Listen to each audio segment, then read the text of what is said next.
Magandang hapon.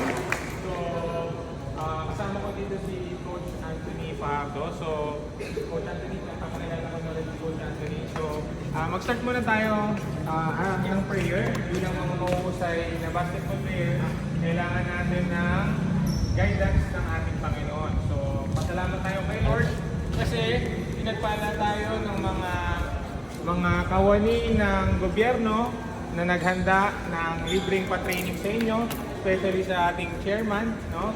Kilala niyo ba yung chairman ninyo?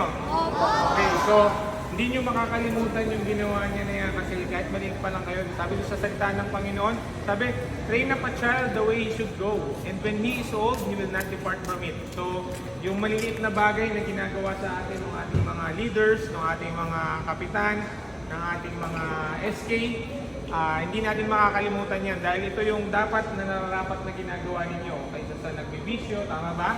No? So, sa salita ng Panginoon, yan yung unang-una natin kailangan. Gabayan tayo ng Panginoon sa gagawin natin. So, sino ba gusto maging PBA player dito? Taas ang kamay. PBA player? Wow! Nasa marami nang ang liga ngayon, no? So, katulad ngayon, galing ako sa paliga ko dito sa may SM Cherry. So, matakbo-takbo ako ngayon dahil dikit-dikit yung schedule. So, may liga doon. So, maraming opportunity sa inyo ngayon. Maraming liga sa inyo, opportunity. Si Coach DM, mag-short introduction din, ay nag-pro basketball player sa Bisbing Super Cup.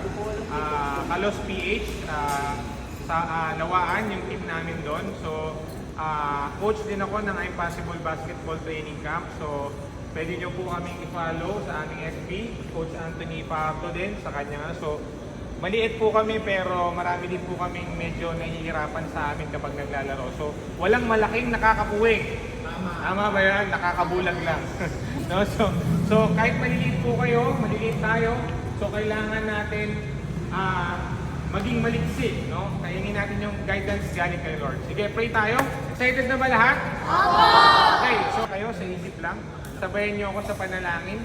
Dahil nagpapasalamat tayo sa Diyos natin na nagbigay ng guidance, lalong-lalo ng katalinuhan sa ating mga kawani, lalong-lalo sa ating chairman sa Lord na ginagabayan tayo, no?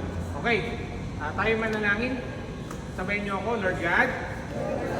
Maraming salamat po sa pagpapala ninyo sa araw na ito. Salamat po sa blessing na ibinigay nyo sa aming kapitan